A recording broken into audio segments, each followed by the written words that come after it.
Alright, so first off is going to be a lot of 2 coins. These 2 coins sold together. This first coin is a 1972D that has been struck off center.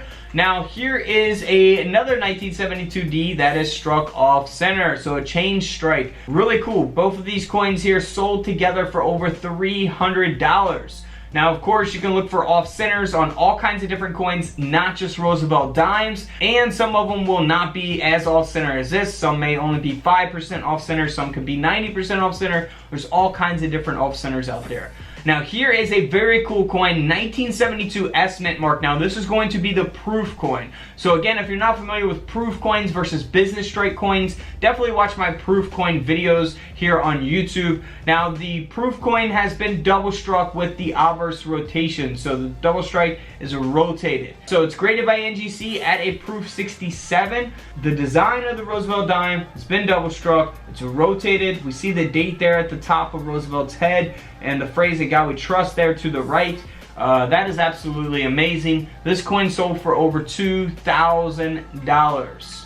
Next up is a 1972 D mint mark that is graded by NGC at a mint state 67. It also has the full torch. So if you're not familiar with that, here's an example of what full torch looks like. You know, you can't have any nicks or scratches or interruptions in that. And if you do, it's not going to be considered a full torch by the grading companies. So just because you have a 1972D does not mean it's valuable. If it doesn't have any types of errors or it doesn't have a high grade like this, then it's typically only going to be worth its 10-cent face value. But this coin here sold for over $140 because of its very good condition. The grading scale only goes up to 70. This is at a 67 with that full torch. Next up is a 1972 no mint mark Roosevelt dime. Now we see here on the reverse, looks very normal, but here on the obverse is where that error is taking place. So we got a defective cladding taking place here on the obverse of the coin. Absolutely amazing. We see the inner copper layer of the coin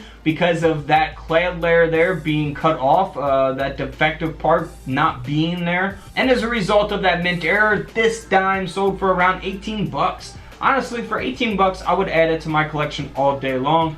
I think it's really cool and unique. Not a very high grade or nothing like that, just graded at extra fine details. It's got scratches, but for 18 bucks, I would take it. Now here is a well, it's not a 1972. It's actually missing the last digit of the date because of the mint error taking place on this coin. It was actually struck on an elliptical planchet. It only weighs 1.7 grams as a result of that. And this coin sold for over $70. Now here is a 1972 Roosevelt dime that has been graded by PCGS at a mint state 66 with the full bands. It's got some nice toning to it as well, got a little rainbow tone. This coin sold for over $400, and that's because of that mint state 66 grade with the full bands. Now here is a 1972 graded by PCGS at a mint state 62 that has an indent here on the obverse of the coin and a partial collar. So this Roosevelt dime here sold for around 40 bucks. Nothing too valuable, but it's a $40 coin. Same thing with this coin, it sold for 40 bucks. You see here it looks pretty normal on the obverse of the coin, but here on the reverse we are missing the entire clad layer. It does only weigh 1.8 grams as a result of that. This dime, like I said, sold for $40. Now, this next coin here is a 1972 S.